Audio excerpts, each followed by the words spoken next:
Hello guys, good evening. Welcome on my channel shape life with Neha. ये देखिए guys, मैं कहाँ हूँ। मैं इस समय हूँ अपने स्टोर रूम में। एंड ये जो आप काउंटर देख सकते हैं जिसको मैं अभी खोल रही हूँ, बेसिकली ये काउंटर पहले मेरे होम टेम्पल में प्लेस था। तो अभी रिसेंटली मैंने अपने कारपेंटर से इस काउंटर को थोड़ा सा इसकी कटिंग कराकर इसको अपने स्टोर में प्लेस कराया।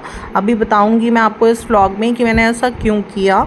अभी फ़िलहाल मैंने अपनी मेड से बोलकर इस काउंटर की सारी ड्रॉर्स की एंड आउटसाइड एंड इनसाइड की बहुत अच्छे से कराई है डस्टिंग। एंड अभी मैं इसके अंदर क्लॉथ ले कर रही हूँ जो कि मेरे हैं old waste retired pillow covers. जैसे कोई बेडशीट रिटायर हो जाती है, instead of giving it to somebody, मैं बेडशीट एंड उसके पिलो कवर्स को लेइंग पर्पस से यूज़ कर लेती हूँ। उसका रीज़न ये है, हमें अपनी अलमीराज में कभी भी न्यूज़पेपर्स ले नहीं करने चाहिए, वो हमेशा नेगेटिविटी को स्प्रेड करते हैं। We should always use a piece of cloth.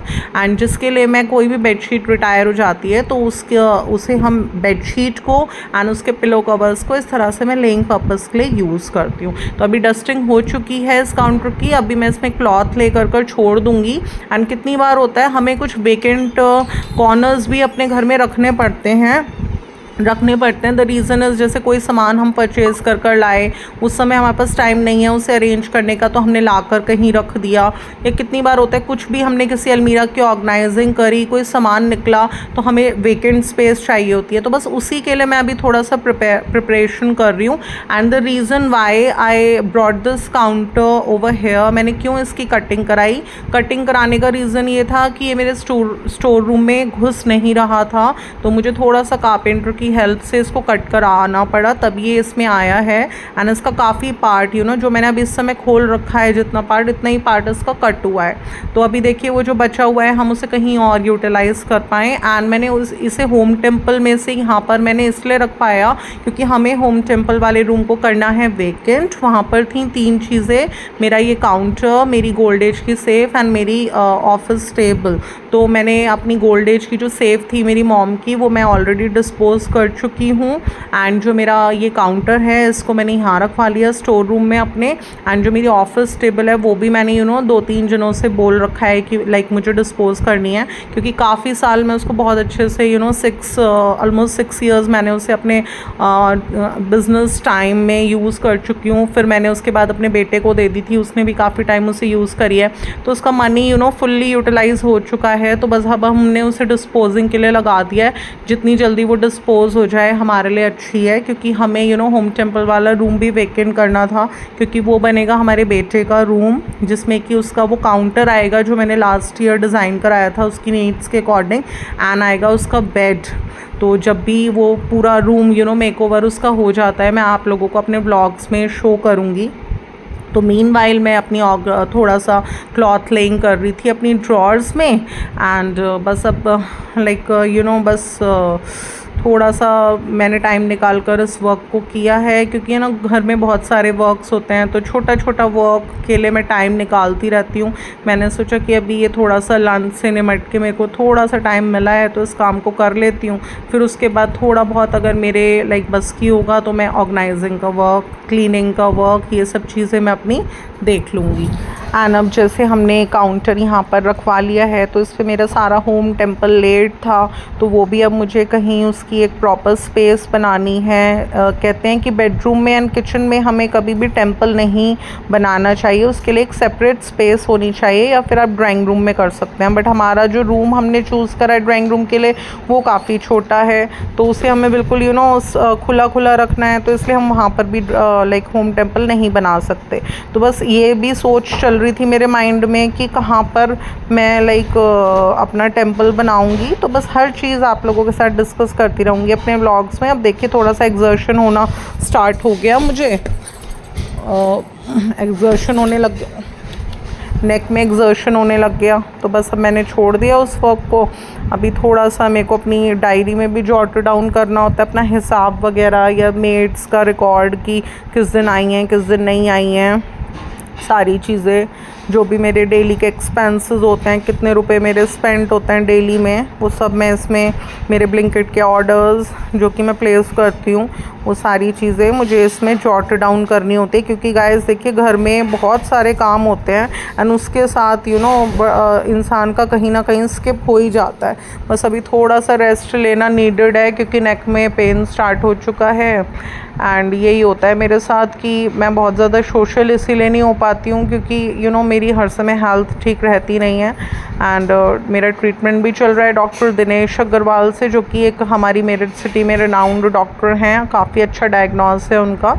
And अभी टेस्टिंग्स हुई थी तो उसमें मेरा थोड़ा सा माइनर सा सर्वाइकल आया था एंड विटामिन डी की डेफिशिएंसी बहुत ज़्यादा है बॉडी में, जिसकी वजह से कितनी बार हैंडीकैप्सी भी हो जाती है। तो इसलिए मैं थोड़ा सा मेडिसिन भी ले रही हूँ एंड थोड़ा सा रेस्ट करने से भी मुझे रिलैक्स मिलता है। तो अभी मैंने बनवाई अपनी मेट से 1 कप कॉफ़ी, क्योंकि थोड़ा सा मुझे जब चक्कर आते हैं या सर में भारीपन होता है तो मुझे कॉफ़ी की क्रेविंग होती है मीठे की, तो मैं ले लेती हूँ। उससे भी मुझे बहुत रिलैक्स मिलता है।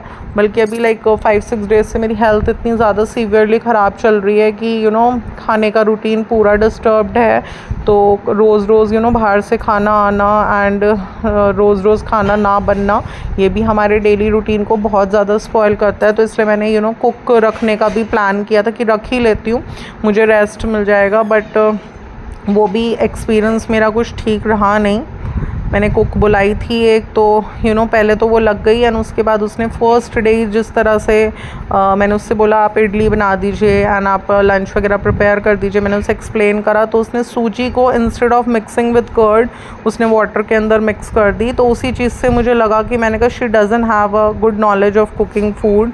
तो बस यही है कि मेरे को वैसे भी मैं सेटिस्फाइड हूँ नहीं किसी कुक को रखकर। इंस्टेड मैं ये सोचती हूँ कि हम एक मेड रख सकते हैं हेल्पिंग हैंड के लिए, जो कि हमारा फ्लोर नीट कर दिया, हॉट चपातीस एंड पराठे बना दिए, या हमने स्टफिंग तैयार कर दी एंड पराठे उन्होंने बना दिए, या फिर हमने वेजिटेबल्स की कटिंग चॉपिंग करा ली, फ्रूट्स चॉप करा लिए, सैलड चॉप करा ली। तो इस तरह से हम हेल्प ले सकते हैं। हम जैसे मेरी मेड ने मुझे कॉफ़ी बना कर दे दी एंड चपातीस गरम गरम बना कर दे दी एंड जैसे कोई ड्राई वेज बनानी है तो उसकी वेजिटेबल्स की कटिंग चॉपिंग करा ली एंड 5-6 मिनट्स लगा के मैंने dry veg and gravy veg बना दी। तो गाइस देखिए हमें करना तो पड़ते, क्योंकि जब हम खुद से अपने घर के काम करते हैं ना तभी हमें मेंटल सेटिस्फेक्शन मिलती है। अदरवाइज़ मेड्स पर अपने घर को छोड़ना, मैं ये समझती हूँ कि टोटल वेस्टेज ऑफ मनी भी है, आपको कोई रिलैक्स नहीं मिलेगा। जितना आप रिलैक्स लोगे उससे ज़्यादा आपका पैसा ये लोग चूस लेते हैं। तो इसलिए सेटिस्फेक्शन तो कभी नहीं मिलती किसी के ऊपर अपना घर छोड़कर। इंसान की बहुत ही ज़्यादा बड़ी मजबूरी होती है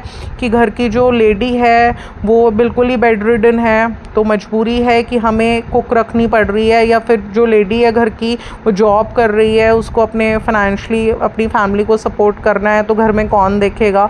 अदरवाइज़ अगर 2 लेडीज़ घर में हैं एंड तो हर सुख दुख में एक दूसरे का साथ दिया जा सकता है एंड मैनेज किया जा सकता है। या फिर हम इस तरह से हेल्पिंग हैंड लगाकर मेड से हम थोड़ा बहुत वर्क में हेल्प ले सकते हैं। तो बस मेरा यही रहता है, कभी मेरी तबीयत बिल्कुल सही रहती है, कभी बिल्कुल नहीं रहती सही, तो थोड़ा थोड़ा होता है ये, तो ये चीज़ें मैनेज की जा सकती हैं। क्योंकि मैं ये सोचती हूँ कि बिल्कुल ही हाथ ऊपर खड़े कर देने से अच्छा होता है हर चीज़ को, हर सिचुएशन को मैनेज करना।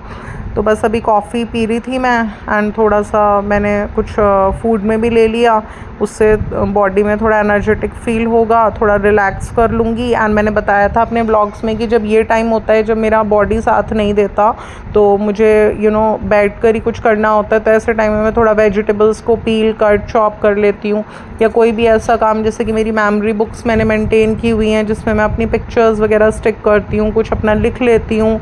तो इसमें मैंने अपने सारे गेट टुगेदर्स की, रिचुअल्स की, मैं कैसे कैसे सेलिब्रेट करती हूँ, फेस्टिवल्स की, एंड मैं कितना कुछ करती हूँ, मैंने कितनी चीज़ें सीखी, रेसिपीज़ हैं या कुछ भी क्रिएटिव मेथड्स जो कि घर के लिए यूज़फुल एंड बेनिफिशियल हैं, वो सब कुछ मैं इसमें जॉट डाउन करती हूँ। बस ये है कि जैसे साथ में पिक्चर्स लगा ली एंड कुछ अपना सारे व्यू पॉइंट्स वगैरह भी उसमें लिख दिए। तो जैसे कभी हम लोग साथ बैठते हैं फैमिली हस्बैंड के साथ बच्चों के साथ एंड हम इनको वॉचअप करते हैं तो बड़ा अच्छा लगता है, क्योंकि जब हम अब जैसे हैं 5 साल पहले की हम अपनी पिक्चर्स देखते हैं ना, तो एक अलग सी फीलिंग होती है कि हम ऐसे दिखते थे या हमने ऐसे सेलिब्रेशन की थी या हमने इस तरह से टाइम स्पेंड किया, तो बहुत अच्छा लगता है। तो पिक्चर्स भी हैं एंड मेरी जो भी मैंने फ़ील किया एक्सपीरियंसेस मैंने इसमें लिखे भी हैं। तो एक टोटल कलेक्शन है मेरा एक तरीके से इसमें। तो मैं किसी दिन बल्कि एक व्लॉग को स्पेशली शूट कर आपको अपनी मेमोरी बुक्स का भी कलेक्शन दिखाऊंगी एंड मैं अपनी जो पिक्चर्स इसमें लगाती हूँ स्टिक करती हूँ उन्हें मैं डेवलप कराती हूँ सागर फ़ोटो स्टूडियो से, जो कि लोकेटेड है in metro plaza on Delhi road in our Meerut city.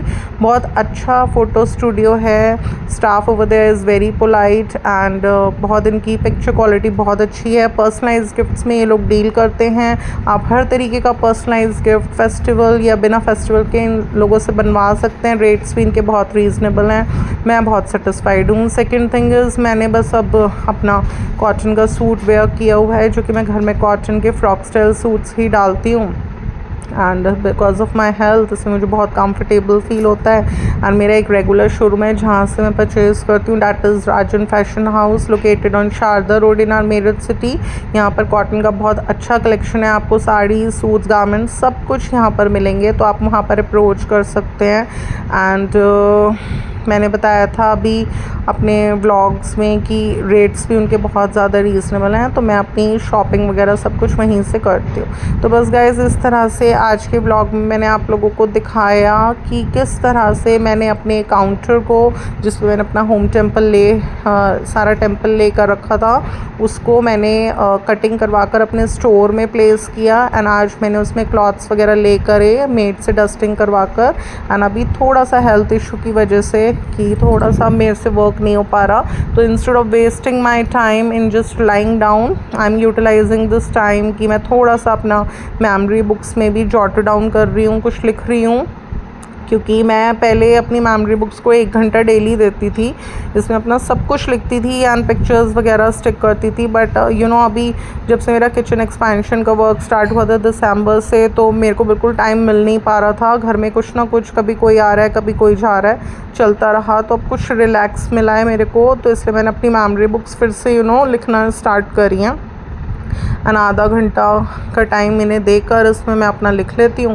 And मैंने जब देखा इसमें खोल के तो लास्ट एंट्री मेरी दीपावली पर थी, तो उसके बाद से कितनी सारी मैं पिक्चर्स वगैरह तो स्टिक करती रही टाइम निकाल कर, बट जो मुझे लिखना होता है नीचे हर ओकेज़न का, हर गेट टुगेदर का, मेरे रिचुअल्स मैंने कैसे कैसे किए, तो वो सब मेरा ऐसे ही बचा हुआ था। तो मैंने सोचा अभी मैं इसमें थोड़ा सा लिख लेती हूँ। एंड फिर मेरी मेड ने मुझे गरम गरम चपातीज़ बना कर दी हैं मेरी भिंडी ड्राई वेज के साथ, जो कि मैंने खुद से कुक करी थी। एंड तो बस इस तरह से मैं बिलीव करती हूँ कि instead of keeping a cook हम लोग एक हेल्पिंग हैंड रख सकते हैं एंड अपना मेजर वर्क हम उन्हें दे सकते हैं, जैसे कटिंग चॉपिंग काफ़ी कुछ चीज़ें होती हैं, फ्रूट्स कट करना, सैलड कट करना, फ्लोर नीट करना, चपातीज़ बनाना, पराठे बनाना, मिल्क बॉयल करना, ये सारी चीज़ें हम उनसे हेल्प लेकर करा सकते हैं। एंड एक सिर्फ 5 to 10 मिनट्स का हम टाइम निकाल कर अपनी gravy wages and dry wages हम खुद से बना सकते हैं। तो इसलिए मुझे बस ये भी मैसेज देना था कि थोड़ा सा मेरा mind it's not prepared to keep a cook, because ये लोग अपने हिसाब से सब कुछ करती हैं एंड हमें अपने घर में अपने फैमिली मेम्बर्स की लाइक्स एंड डिसलाइक्स के अकॉर्डिंग ही फूड को कुक करना चाहिए।